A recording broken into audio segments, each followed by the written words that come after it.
ନମସ୍କାର। ଆଜିର ଏହି ଆଲୋଚନାକୁ ସ୍ୱାଗତ। ଟିକେ ଭାବନ୍ତୁ ନ, ମହାଭାରତର ସବୁଠାରୁ ଶକ୍ତିଶାଳୀ, ସବୁଠାରୁ ଭୟଙ୍କର ଯୋଦ୍ଧା, ଯାହାଙ୍କର ସରସନ୍ଧାନ ଦେଖି ଖୋଦ୍ ଦେବତାମାନେ ବି ଆଶ୍ଚର୍ଯ୍ୟ ହେଉଥିଲେ। ହେଲେ ସବୁଠାରୁ ଆଶ୍ଚର୍ଯ୍ୟର କଥା କଣ ଜାଣିଛନ୍ତି? ଏତେ ବଡ଼ ଯୋଦ୍ଧାଙ୍କୁ ଦିନେ କୌଣସି ବି ଗୁରୁ ଶିକ୍ଷା ଦେବାକୁ ପ୍ରସ୍ତୁତ ନଥିଲେ। ଆଜି ଆମେ ମହାବୀର କର୍ଣ୍ଣଙ୍କର ସେହି ଅଦ୍ଭୁତ ଆରମ୍ଭ ବା ଅରିଜିନ୍ ଷ୍ଟୋରି ବିଷୟରେ ଜାଣିବା, ଯାହା ମୂଳ ତଥ୍ୟ ଉପରେ ଆଧାରିତ। ଏହା କେବଳ କୌଣସି ପୌରାଣିକ କଥା ନୁହେଁ, ଏହା ହେଉଛି ଅଦମ୍ୟ ଇଚ୍ଛାଶକ୍ତି ଆଉ ସଂଘର୍ଷର ଏକ ଜ୍ୱଳନ୍ତ ଉଦାହରଣ। ଆସନ୍ତୁ ଆରମ୍ଭ କରିବା। ଏହି ବିଭାଗରେ ଆସନ୍ତୁ କର୍ଣ୍ଣଙ୍କ ଜନ୍ମ ଏବଂ ଧନୁର୍ବିଦ୍ୟା ପ୍ରତି ତାଙ୍କର ଜନ୍ମଗତ ଆକର୍ଷଣ ଉପରେ ଏକ ନଜର ପକାଇବା। ଠିକ୍ ଅଛି, ଆସନ୍ତୁ ଏ ବିଷୟରେ ଟିକେ ଗଭୀରକୁ ଯିବା। କର୍ଣ୍ଣଙ୍କ ଜୀବନ ଆରମ୍ଭରୁ ହିଁ ଏକ ବିରାଟ ଦ୍ୱନ୍ଦ୍ୱ ଭିତରେ ଫସି ରହିଥିଲା। ଗୋଟିଏ ପଟେ ତାଙ୍କ ଶିରାରେ ବହୁଥିଲା ଜଣେ ମହାନ ଯୋଦ୍ଧାର ରକ୍ତ, ସୂର୍ଯ୍ୟଦେବଙ୍କ ତେଜ, ଜନ୍ମଗତ ଦିବ୍ୟ କବଚ ଆଉ କୁଣ୍ଡଳ, ମାନେ ପୂରା ଅଲୌକିକ କ୍ଷମତା ନେଇ ସେ ଜନ୍ମ ହୋଇଥିଲେ। କିନ୍ତୁ ଅନ୍ୟପଟେ ସମାଜ ତାଙ୍କୁ କି ପରିଚୟ ଦେଇଥିଲା? ମାତ୍ର ଏକ ସୁତପୁତ୍ର ବା ରଥଚାଳକଙ୍କ ପୁତ୍ରର ପରିଚୟ। ତାଙ୍କ ଭିତରେ ଥିଲା ଅସିକ କ୍ଷମତା, ହେଲେ ସମାଜର ନିୟମ ତାଙ୍କୁ ସବୁବେଳେ ତଳକୁ ଟାଣି ରଖିବାକୁ ଚେଷ୍ଟା କରୁଥିଲା। ବର୍ତ୍ତମାନ ପରବର୍ତ୍ତୀ ବିଭାଗକୁ ଯିବା। ଗୁରୁ ଦ୍ରୋଣଙ୍କ ପ୍ରତ୍ୟାଖ୍ୟାନ। ଏତେସବୁ ପ୍ରତିବନ୍ଧକ ସତ୍ତ୍ୱେ କର୍ଣ୍ଣ ହାରିଯାଇ ନଥିଲେ। ନିଜର ଏହି ଦିବ୍ୟ ପ୍ରତିଭାକୁ ଆକାର ଦେବା ପାଇଁ ଏବଂ ଶ୍ରେଷ୍ଠ ଜ୍ଞାନ ପାଇବା ପାଇଁ ସେ ସିଧା ପହଞ୍ଚିଗଲେ ହସ୍ତିନାପୁର, ମହର୍ଷି ଦ୍ରୋଣାଚାର୍ଯ୍ୟଙ୍କ ଆଶ୍ରମରେ। ଆଉ ସେଠାରେ ପହଞ୍ଚି କର୍ଣ୍ଣ କ'ଣ କଲେ? ବିନା କୌଣସି ଅହଙ୍କାରରେ, ସମ୍ପୂର୍ଣ୍ଣ ବିନମ୍ରତାର ସହ ମଥାନତ କରି କହିଲେ, ହେ ଆଚାର୍ଯ୍ୟ, ମୁଁ ଆପଣଙ୍କଠାରୁ ଧନୁର୍ବିଦ୍ୟା ଶିଖିବାକୁ ଚାହେଁ। କୃପା କରି ମୋତେ ଆପଣଙ୍କ ଶିଷ୍ୟ ଭାବେ ଗ୍ରହଣ କରନ୍ତୁ। ତାଙ୍କ କଥାରେ କେବଳ ଶିଖିବାର ଏକ ନିର୍ମଳ ଲାଳସା ଭରି ରହିଥିଲା। ହେଲେ ଏଠାରେ ହିଁ ଆସିଲା ସବୁଠୁ ବଡ଼ ଧକ୍କା। ଗୁରୁ ଦ୍ରୋଣ କର୍ଣ୍ଣଙ୍କୁ ଦେଖିଲେ, ତାଙ୍କ ଆଖିରେ ଥିବା ସେହି ଅସାଧାରଣ ତେଜକୁ ବି ବାରିପାରିଲେ। ସେ ସ୍ପଷ୍ଟ ଜାଣିଥିଲେ ଯେ ଏହି ଯୁବକ ଆଦୌ ସାଧାରଣ ନୁହନ୍ତି। ତଥାପି ସେତେବେଳର ସେହି କଠୋର, ପଥର ପରି ସାମାଜିକ ନିୟମ ଆଗରେ ଦ୍ରୋଣ ସମ୍ପୂର୍ଣ୍ଣ ଅସହାୟ ଥିଲେ। ଖୁବ୍ ଦୁଃଖର ସହ ସେ କହିଲେ, ହେ ଯୁବକ, ମୁଁ କେବଳ କ୍ଷତ୍ରିୟମାନଙ୍କୁ ଅସ୍ତ୍ରଶିକ୍ଷା ଦେବାକୁ ବାଧ୍ୟ, ତେଣୁ ମୁଁ ତୁମକୁ ଶିଷ୍ୟ ଭାବେ ଗ୍ରହଣ କରିପାରିବି ନାହିଁ।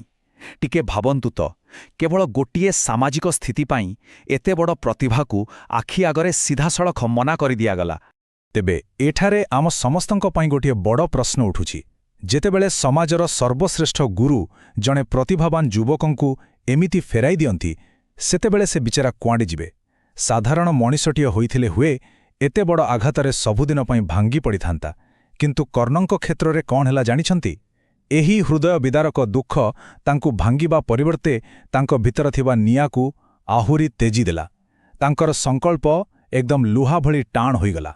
ଏବେ ଆମେ ପହଞ୍ଚିଲୁ ଆମର ପରବର୍ତ୍ତୀ ବିଭାଗରେ, ପରଶୁରାମଙ୍କ ଆଶ୍ରମରେ ପ୍ରବେଶ। ଏହି ପ୍ରତ୍ୟାଖ୍ୟାନ ପରେ କର୍ଣ୍ଣ ଅଟକି ନଥିଲେ, ବରଂ ବାହାରି ପଡ଼ିଲେ ଏକ ଅଜଣା ଆଉ ଭୟଙ୍କର କଠିନ ଯାତ୍ରାରେ, ସିଧା ମହେନ୍ଦ୍ର ପର୍ବତ ଅଭିମୁଖେ।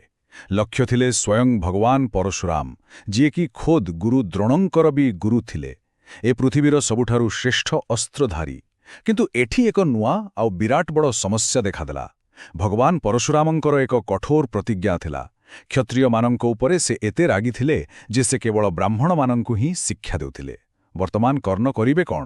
ଧନୁର୍ବିଦ୍ୟା ଶିଖିବାର ତୀବ୍ର ବ୍ୟାକୁଳତା ଆଉ ଏକ ପ୍ରକାରର ଡେସ୍ପେରେସନ୍ ତାଙ୍କୁ ବାଧ୍ୟ କଲା ନିଜକୁ ଜଣେ ବ୍ରାହ୍ମଣ ଯୁବକ ଭାବେ ପରିଚୟ ଦେବାକୁ।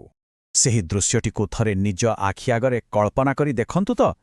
ମହେନ୍ଦ୍ର ପର୍ବତର ସେହି ଆଶ୍ରମରେ ଜଣେ ଯୁବକ ଆସି ଅତ୍ୟନ୍ତ ଭକ୍ତିଭାବରେ ପରଶୁରାମଙ୍କ ଚରଣ ସ୍ପର୍ଶ କରୁଛନ୍ତି। ନିଜକୁ ଜଣେ ବ୍ରାହ୍ମଣ ବୋଲି ପରିଚୟ ଦେଉଛନ୍ତି। କର୍ଣ୍ଣଙ୍କର ସେହି ବିନମ୍ରତା, ଆଖିରେ ଥିବା ସେହି ଅସୀମ ସମ୍ମାନ ଆଉ ସମର୍ପଣ ଭାବ ଏତେ ପ୍ରବଳ ଥିଲା ଯେ ସେହି ଅତ୍ୟନ୍ତ କ୍ରୋଧୀ ଆଉ ଶକ୍ତିଶାଳୀ ମହର୍ଷି ମଧ୍ୟ ତରଳିଗଲେ।